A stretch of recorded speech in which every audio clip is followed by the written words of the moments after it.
warahmatullahi wabarakatuh.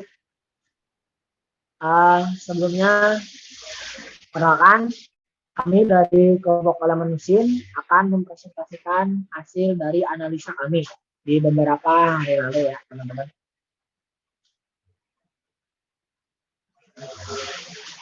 Nah, ini baik langsung saja ke analisanya. Jadi kami beberapa hari lalu menganalisa perhitungan elemen mesin pada mesin pemarut daging kelapa. Ya, ini sudah cukup umum ya, banyak juga di pasar tradisional ya.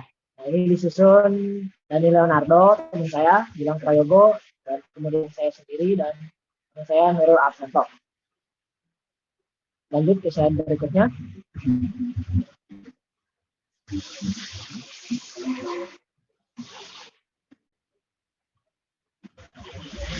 Nah, ini definisinya teman-teman. Definisi dari mesin pemarut daging kelapa.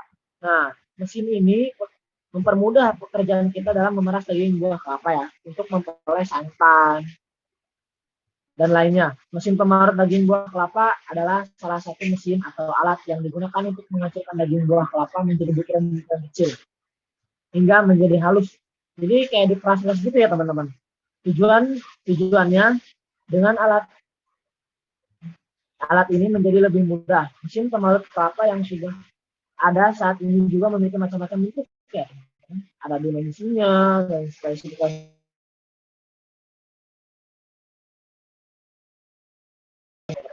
Nah, mesin pemarut kelapa juga merupakan salah satu mesin pengolah hasil perkebunan yang paling sering kita jumpai di hampir setiap pasar tradisional ya. Iya, kayaknya semua pasar tradisional hampir pakai ini. Ini sudah sangat umum ya. Nah, ini teman-teman, gambar dari mesin pemarut kelapanya. Jadi seperti ini ya. Untuk selanjutnya, monggo saya persilakan lanjutkan presentasinya kepada saudara Gilang. Silakan saudara Gilang. Slide berikutnya. Ya, saya melanjutkan. Definisi elemen mesin. Elemen mesin adalah bagian dari komponen tunggal yang digunakan pada ekstrusi mesin. Dan setiap bagian mempunyai bentuk serta fungsi pemakaian yang khas.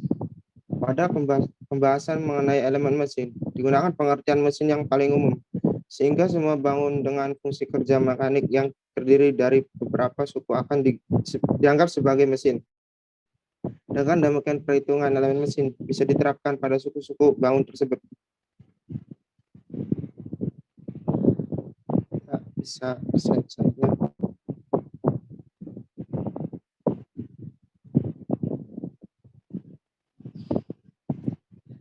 Elemen sambungan las. Sambungan las adalah sambungan permanen yang diperoleh dengan perpaduan tapi dua bagian yang akan disambung bersama-sama dengan atau tanpa penerapan tekanan dan suatu bahan pengisi panas yang dibutuhkan untuk fungsi bahan dapat diperoleh dengan membakar gas. Dalam kasus gas pengelasan atau dengan busur listrik. Dalam kasus busur listrik pengelasan sering digunakan dalam fabrikasi. Selain cepat, sambungan las memberikan sambungan yang sangat keras, dan metode ini juga suatu pengganti pada sambungan baut dan paku keling. Ya.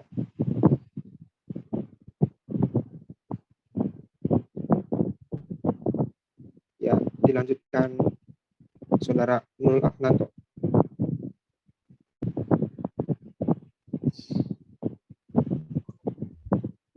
Ya, izin masuk. Saya akan menjelaskan tentang elemen sambungan ulir. Sambungan ulir adalah sambungan yang menggunakan konstruksi ulir untuk mengikat dua atau lebih komponen permesinan. Sambungan ulir merupakan jenis dari sambungan semi permanen, yaitu dapat dibongkar pasang. Sambungan ulir terdiri dari dua bagian, yaitu baut di mana memiliki ulir di bagian luar dan mur di mana memiliki ulir di bagian dalam. Sambungan ulir digunakan pada sambungan yang tidak permanen.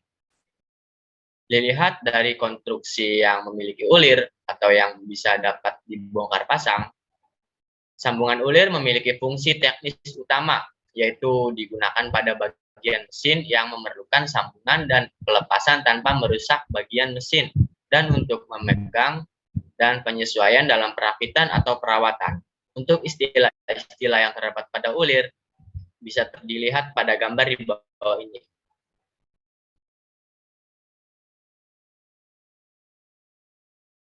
Ya, ini untuk contoh dari gambar ulir, bagian-bagian dalam ulir.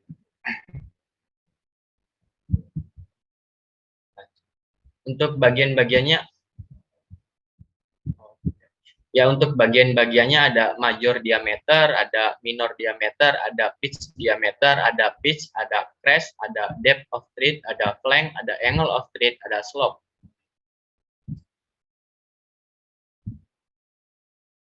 Elemen mesin poros. Poros adalah suatu bagian stensioner yang berputar, biasanya berpenampang bulat, di mana terpasang elemen-elemen mesin. Poros biasa menerima beban-beban lenturan, tarikan, tekan, atau putaran yang bekerja sendiri-sendiri atau berupa gabungan satu dengan lainnya.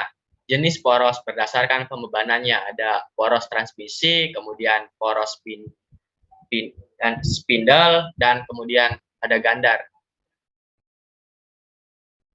Masih kita. Hal-hal yang harus diperhatikan dalam perancangan poros adalah: 1. Kekuatan poros. Poros transmisi akan menerima beban puntir atau twisting moment, beban lentur atau bending moment, ataupun gabungan antara beban puntir dan beban lentur. Dalam perancangan poros perlu memperhatikan beberapa faktor, misalnya kelelahan, kemudian tumbukan, dan pengaruh konsentrasi tegangan bila menggunakan poros bertangga ataupun penggunaan alur pasak pada poros tersebut.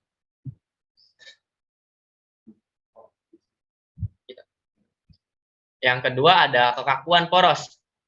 Meskipun sebuah poros mempunyai kekuatan yang cukup aman dalam menahan beban pembebanan, tetapi adanya lenturan atau defleksi yang terlalu besar akan mengakibatkan ketidaktelitian pada mesin perkakas. Getaran mesin atau vibration dan suara atau noise. Oleh karena itu, di samping ini memperhatikan kekuatan poros.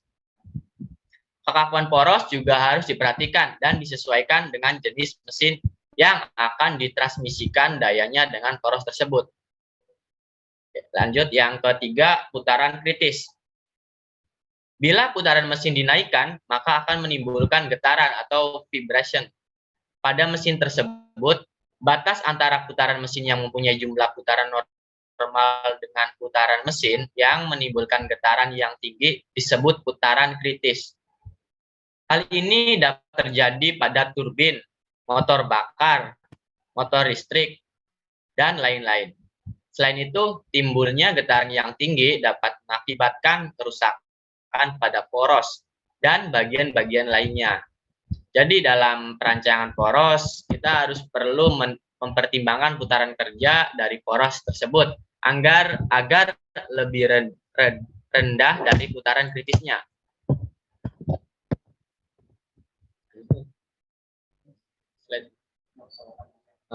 Yang keempat ada korosi.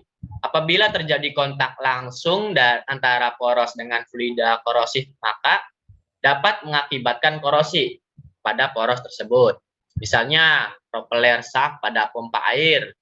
Oleh karena itu, pemilihan bahan-bahan poros atau plastik yang berbahan plastik dari bahan yang tahan korosi perlu mendapat prioritas utama. Yang kelima, material poros. Poros yang biasa digunakan untuk putaran tinggi dan beban yang berat pada umumnya dibuat dari baja paduan alloy steel. Dengan proses pengerasan kulit atau cast hardening sehingga tahan terhadap keausan. Beberapa di antaranya adalah baja chrome nickel molybdenium, baja chrome molybden, dan lain-lain. Sekalipun demikian, baja paduan khusus tidak selalu dianjurkan jika alasannya hanya karena putaran tinggi dan pembebanan yang berat saja. Dengan demikian, perlu dipertimbangkan dalam pemilihan jenis proses heat treatment yang tepat sehingga akan diperoleh kekuatan yang sesuai. Lanjutnya.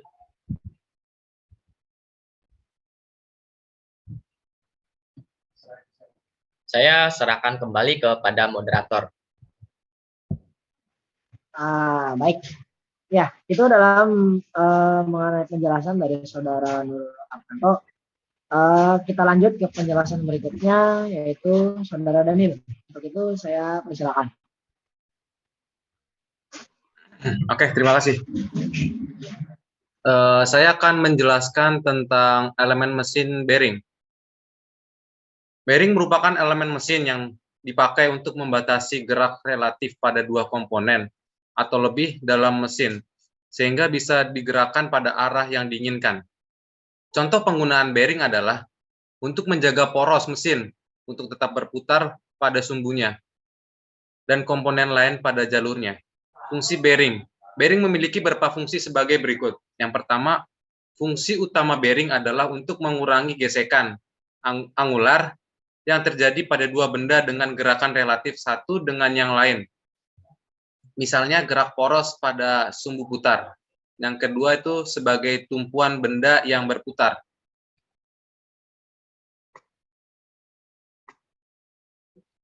Prinsip kerja bearing. Pada prinsip kerja bearing, berlaku kebalikan dari prinsip kerja roda gigi. Jika fungsi dari kerja roda gigi adalah untuk menyalurkan putaran dari satu bagian ke bagian lainnya, maka prinsip kerja bearing adalah dengan mencegah agar putaran yang dihasilkan tidak menyalur pada satu bagian ke bagian lainnya. Klasifikasi bearing. Material pembuatan bearing adalah paduan tembaga. Termasuk dalam golongan ini adalah perunggu dengan karakteristik kekuatan ketahanan terhadap karat, ketahanan terhadap kelelahan, dan penerusan panas sangat baik. Kelakuan membuat bahan ini sangat baik untuk bantalan mesin perkakas. Kandungan timah yang lebih tinggi dapat mempertinggi sifat antilas. Cup and cone bearing. Bearing ini mempunyai cup atau mangkok dan cone atau corong atau penutup. Mempunyai satu sisi yang miring untuk menahan bola di dalamnya. Sistem yang sederhana ini memudahkan bearing cup and cone mudah untuk diservis dan dirawat. Harga produksinya murah dan tahan lama jika diservis teratur. Karena memiliki sisi yang miring dan melengkung, beban tidak akan terbebani hanya pada satu posisi, tetapi akan menyebar lebih merata, membuat distribusi tekanan lebih menyebar baik untuk tekanan radial, atas bawah, ataupun aksial, samping. Perputaran bearing dan bola juga lebih lancar dengan pelumas yang cukup. Pelumas setting digunakan untuk mengurangi gesekan atau smooth running dan membantu bearing mengatasi korosi. Semua pelumas diklasifikasi ke dalam kelompok. Yang pertama ada cairan, yang kedua semi cairan, dan yang ketiga padat. Kemudian untuk klasifikasi bantalan. Yang pertama, atas dasar gerakan bantalan terhadap poros. Bantalan luncur. Pada bantalan ini terjadi gesekan luncur antara poros dan bantalan karena permukaan poros ditumpu oleh permukaan bantalan dengan perantaraan lapisan pelumas. Yang kedua, bantalan gelinding. Pada bantalan ini terjadi gesekan gelinding antara bagian yang berputar dengan yang diam melalui elemen gelinding seperti bola atau peluru, roll atau roll jarum, dan roll bulat. Kemudian atas dasar arah beban terhadap poros. Yang pertama yaitu bantalan radial. Arah beban yang ditumpu bantalan ini adalah tegak lurus sumbu poros. Yang kedua adalah bantalan aksial. Arah beban bantalan ini sejajar dengan sumbu poros. Dan yang ketiga yaitu bantalan gelinding khusus. Bantalan ini dapat menumpu beban yang arahnya sejajar dan tegak lurus sumbu poros. Untuk perhitungan bantalan sendiri seperti berikut. Tekanan bantalan, beban rata-rata adalah P sama dengan W per LD, di mana L adalah panjang bantalan, D adalah diameter, dan W adalah beban bantalan. Dan kekuatan bantalan sendiri, yaitu W sama dengan W sama dengan W kali L. Untuk harga PV-nya yaitu PV lebih besar sama dengan W per DL dikali P kali D kali N per 1000 kali 60 sama dengan P kali W kali N per 1000 kali 60 kali L. Maka L lebih besar sama dengan P per 100 kali 60 dikali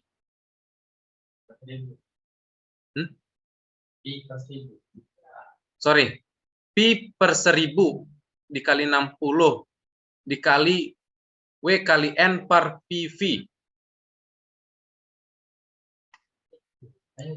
Kerja gesekan H sama dengan mu W P D V per 1000 kali 60, maka PH sama dengan H per 102. Prediksi umur bearing dengan asumsi putaran konstan, maka prediksi umur bearing dinyatakan dalam jam dapat ditulis dengan persamaan L10H sama dengan C per P pangkat B dikali 10 pangkat 6 per 60 kali N. Di mana L10H sama dengan umur bearing atau jam kerja, C adalah beban dinamis didapat dari diameter dalam bearing, N putaran poros, P beban ekivalen, dan B adalah konstanta yang tergantung tipe beban. Nah, untuk harga-harga rata-rata koefisien geraknya seperti berikut. Oke, saya lanjut. Oke, mungkin saya serahkan kembali kepada moderator.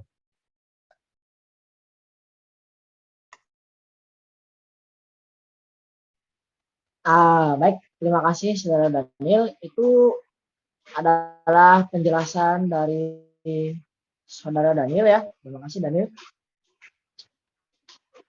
Berikutnya ini sudah dibacakan apa belum yang penggunaan aplikasi lain?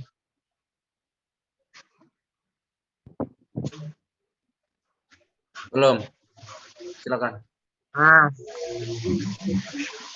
Berikutnya ini adalah penggunaan aplikasi lain pada mini project ya teman-teman. Jadi kami menggunakan aplikasi lain pada mini project. Salah satunya software Autodesk AutoCAD 2016. Sebelumnya saya jelasin dulu AutoCAD itu apa. AutoCAD adalah perangkat lunak komputer CAD untuk menggambar 2 dimensi dan 3 dimensi yang dikembangkan oleh Autodesk. Ya. Keluarga produk AutoCAD secara keseluruhan adalah software CAD yang paling banyak digunakan di dunia. Jadi AutoCAD ini paling banyak digunakan di dunia, teman-teman. AutoCAD digunakan oleh insinyur, sipil, land developers, arsitek, insinyur mesin, desain interior, dan lain-lain.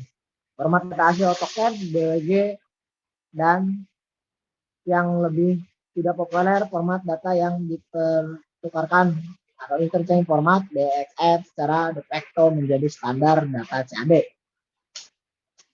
Fungsi dari CAD ini adalah rancangan mendesain pesawat terbang, itu salah satunya. Entah pesawat terbang, entah mobil, entah apa saja. Kemudian rancangan bangun rumah, gedung, jembatan. Rancangan mendesain model-model industri mobil. Sudah saya katakan tadi, salah satunya adalah mobil. Kemudian rancangan membuat baut, mur, kunci, palu, mesin, dan lain-lain ya teman-teman. Nah, itu adalah penggunaan aplikasi lain pada mini project. Lanjut.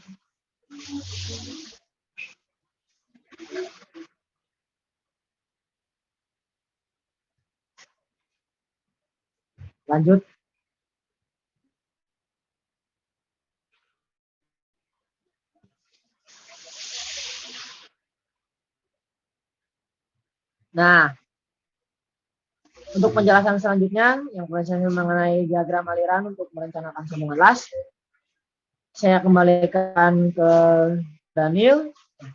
Cukup saya menyinggung tentang masalah AutoCAD ya teman-teman. Baik, langsung saja saya kembalikan kepada Saudara Daniel. Silakan. Oke. Untuk silakan Mas Daniel. Diagram alir untuk merencanakan sambungan las. Untuk sambungan las sendiri flowchartnya seperti ini. nanti itu ada panjang las, terus nanti kemudian kalau sudah diketahui ukurannya dan tegangannya, maka kemudian menghitung kekuatan sambungan las fillet paralel ganda. Terus nanti setelah itu menghitung torsi maksimum bekerja pada batang. Setelah itu nanti menghitung lagi tegangan geser maksimum, Tmax, dan tegangan lentur. Setelah itu selesai. Dan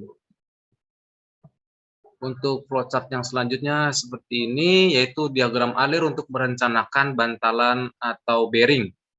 Dan seperti ini flowchartnya. Seperti ini flowchartnya.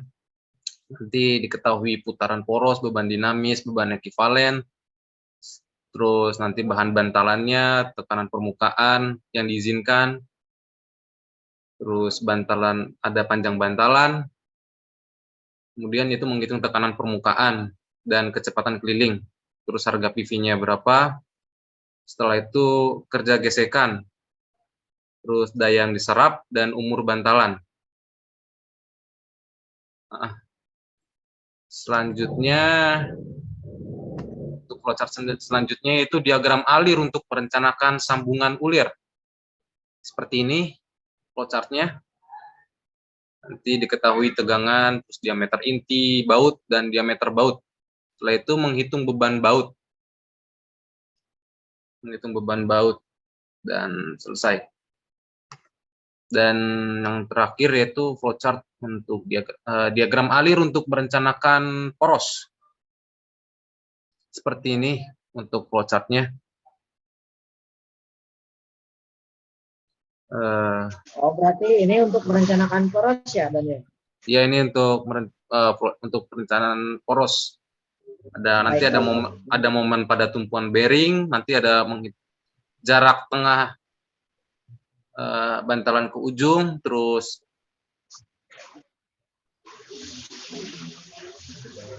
ada beban horizontal, terus nanti menghitung beban momen lenturnya, ya seperti ini.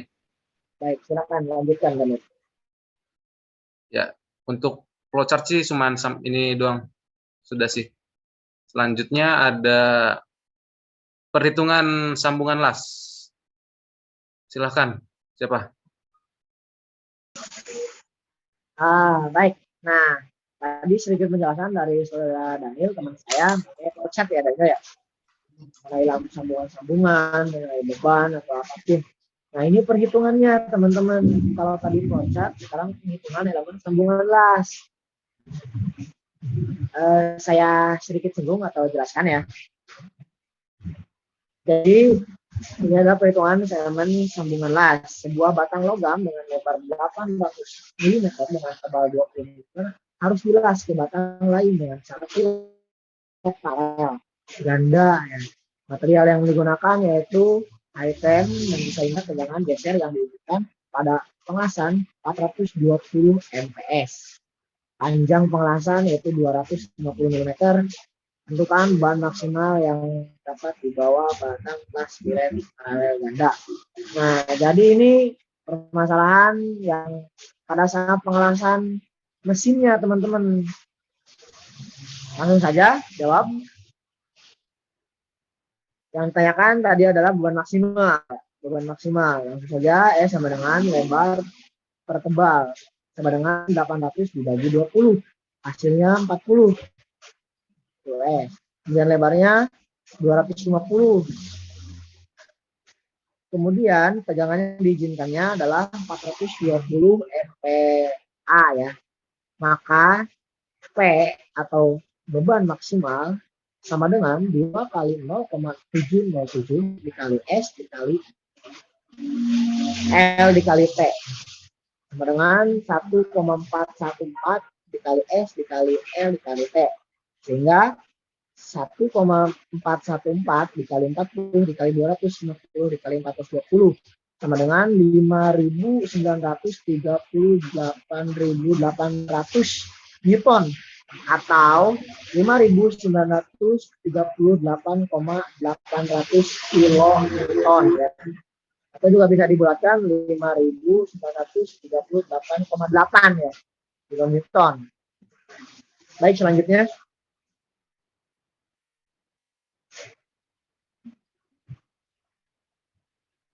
Nah, kemudian ini menghitung tegangan geser maksimum yang terjadi jika diameter batang 600 mm dengan torsi maksimum yang dapat dipertahankan oleh sambungan las 80 kNm ya, kilonewton meter.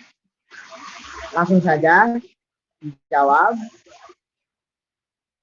Diketahui bahwasannya D sama dengan 600, kemudian E 800 kNm sama dengan 80 dikali 10 pangkat 6 Newton kali milimeter. Maka T max-nya atau tegangan geser maksimumnya sama dengan 2T per Pi dikali 0,707 E dikali D2 sama dengan 2,83 T per Pi. Selanjutnya Tmax sama dengan 2,83 dikali 80 juta ya, dibagi 3,14 dikali 25 dikali 600 pangkat 2. Tmax sama dengan 226 juta 400 dibagi 28 juta 260, sehingga menghasilkan tegangan geser maksimumnya adalah 8,01 Newton per milimeter persegi atau pangkat 2. Selanjutnya,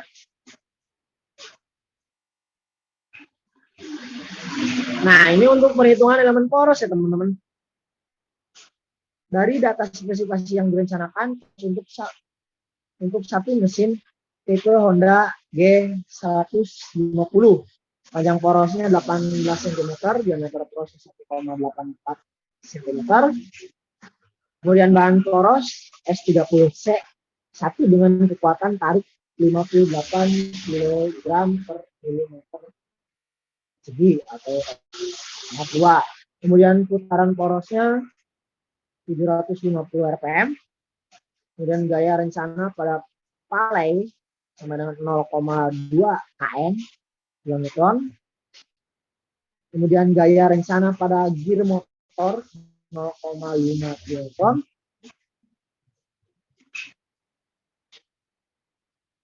Nah, ini teman-teman yang ininya, jadi perhitungan ya, dihitung-hitungkan. Jadi perhitungan elemen porosnya sama dengan 8 dikali negatif 0,5 kN ditambah 13 R2 dikurangi 18 dikali 0,2 kilonewton. R2 sama dengan 0,58 kilonewton, kemudian R1-nya F1 ditambah F2 dikurangi R2 ya. Jadi tinggal masukin aja teman-teman. F1-nya 0,5, F2-nya 0,2, kemudian R2-nya 0,52 kilonewton, sehingga menghasilkan R1-nya yaitu 0,12 kilonewton. Selanjutnya,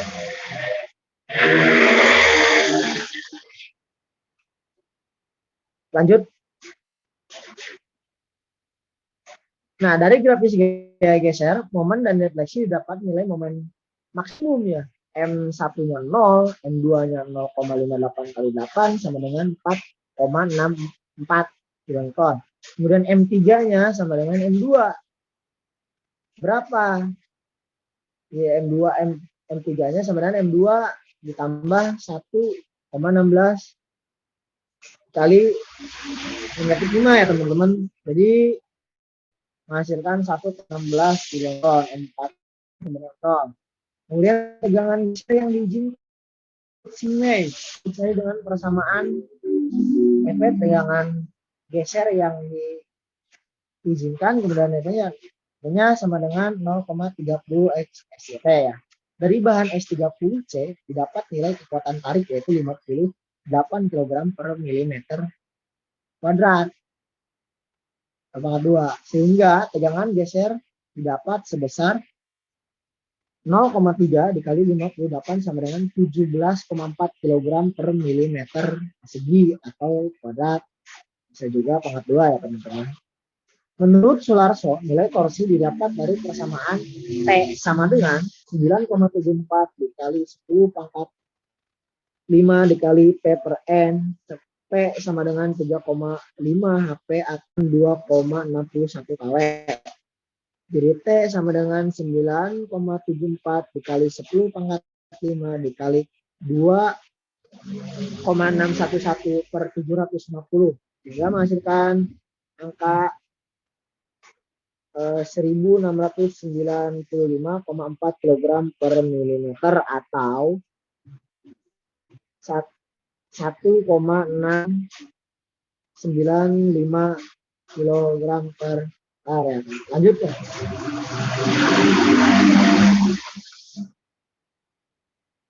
Nah, tegangan yang direncanakan didapat dari persamaan T sama dengan T per Pi dikali DS pangkat 3 per 16 sama dengan 5,1 dikali T per DS pangkat 3 sama dengan 5,1 dikali 1,695 per 0,0184 dipangkat 3. Sehingga hasilnya adalah 1,3 dikali 10 pangkat 6 kg per meter kuadrat. Karena nilai tegangan geser yang direncanakan lebih kecil daripada tegangan geser yang diizinkan, maka poros tersebut aman ya teman-teman. Lanjut.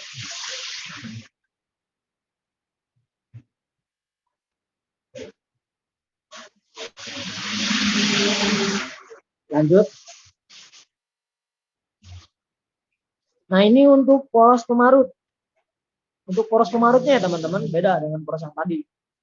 Nah, panjang poros pemarut 35 cm, diameter poros 1,9 cm. Putaran poros pemarut didapat dari perbandingan Paley, yaitu sebesar N1 dikali B1 sama dengan N2 dikali B2. Kemudian N2 sama dengan 5,7 per 6,55 dikali 750. Sehingga menghasilkan 652,67 RPM. Gaya rencana pada pemarut F1 sama dengan 1 kN, gaya rencana pada Paley F2 sama dengan 2 kN, dengan cara yang sama poros nilai yaitu sama dengan 10 dikali negatif 2 kN ditambah 20 R2 dikurangi 35 dikali 1 kN. R2-nya sama dengan 2,25 kN, kemudian R1-nya F1 tambah F2 dikurangi R2 sama seperti halnya yang tadi ya teman-teman. Sehingga menghasilkan angka 1 kN ditambah 2 kN dikurangi 2,25 kN jadi 0,75 atau kN. Lanjut.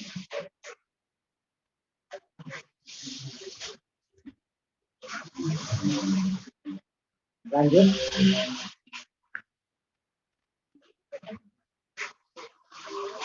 Nah, dari grafis gaya geser, momen dari defleksi didapat nilai momen maksimum.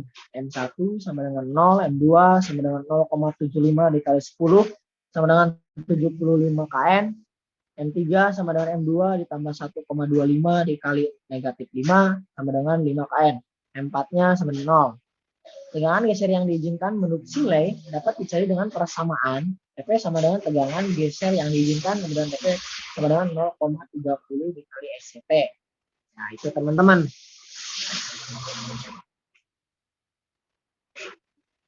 Untuk selanjutnya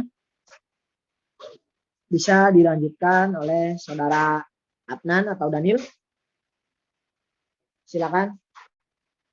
Dari bahan S30C didapat nilai kekuatan tarik yaitu 5,8 kg per milimeter kuadrat sehingga tegangan geser didapat sebesar sama dengan 0,3 dikali 58 sama dengan 17,4 kg per milimeter kuadrat. Menurut Sularso, nilai torsi didapat dari persamaan T sama dengan 9,74 dikali 10 pangkat 5 dikali P per N. P sama dengan 3,5 HP sama dengan 2,611 kW. T sama dengan 9,74 dikali 10 pangkat 5 dikali 2,611 per 652,67 sama dengan 3,896 kg per meter. Tegangan yang direncanakan didapat dari persamaan theta sama dengan T per Pi kali DS pangkat 3 per 16 sama dengan 5,1 dikali T per DS pangkat 3 sama dengan 5,1 dikali 3,896 per 0,019 pangkat 3 dan menghasilkan 2,896 dikali 10 pangkat pangkat 10 pangkat 6 kg per meter kuadrat. Karena nilai tegangan geser yang direncanakan lebih kecil dari nilai tegangan geser yang diizinkan, maka poros tersebut dinyatakan aman. Oke, saya lanjut perhitungan elemen mesin sambungan ulir. Diketahui batang sambungan dengan batang lainnya menggunakan baut diameter 33 mili dengan tegangan yang diizinkan pada material stainless steel sebesar 200 MPa. Tentukan beban eksternal yang terjadi pada baut. Langsung masuk saja, diketahui D sama dengan 33 mm dan T-nya yaitu 200 MPa atau sama dengan 200 Newton per milimeter pangkat 2. Dapat diketahui bahwa diameter inti ulir M3 adalah DC, yaitu 28,706 mm. Maka menghasilkan P sama dengan T per D dikali DC pangkat 2 theta kali T. P sama dengan 3,14 per 4 dikali 28,706 pangkat 2 dikali 200 sama dengan 646,86 dikali 200. P sama dengan 129.372 Newton atau sama dengan 129,37 kilonewton. Oke, saya lanjut. Perhitungan elemen bantalan. Tentukan umur bantalan mesin pemarut daging kelapa dengan diameter 18,5 mm dengan diketahui data bearing sebagai berikut. C sama dengan 2030 lb, FR-nya 18,21 lbf, FA-nya 28,41 lbf, X sama dengan 1, Y sama dengan 0,78, Fs sama dengan 1, dan V sama dengan 1. Langsung jawab saja dengan rumus sebagai berikut. P sama dengan Fs dalam kurung V kali X dikali Fr ditambah Y kali Fa. Langsung dimasukkan angkanya seperti berikut. 1 dalam kurung 1 dikali 1 dikali 18,21 lbf ditambah 0,78 dikali 28,41 lbf. Sehingga langsung saja P sama dengan 40,36 lbf itu hasilnya. Maka L10H sama dengan atau menghitung usia bearingnya yaitu C per P pangkat B dikali 10 pangkat 6 per 60 dikali N. Sama dengan 2030 lb per 40,36 lbf pangkat 3 dikali 1 juta per 60 dikali 750. Sehingga setelah dihitung menghasilkan 2.827.544,12 jam kerja. Dan itu untuk usia bearing yang dapat dipakai. Mungkin sekian yang bisa saya sampaikan, kurang lebihnya mohon maaf. Mungkin kalau ada kekurangan saya mohon maaf.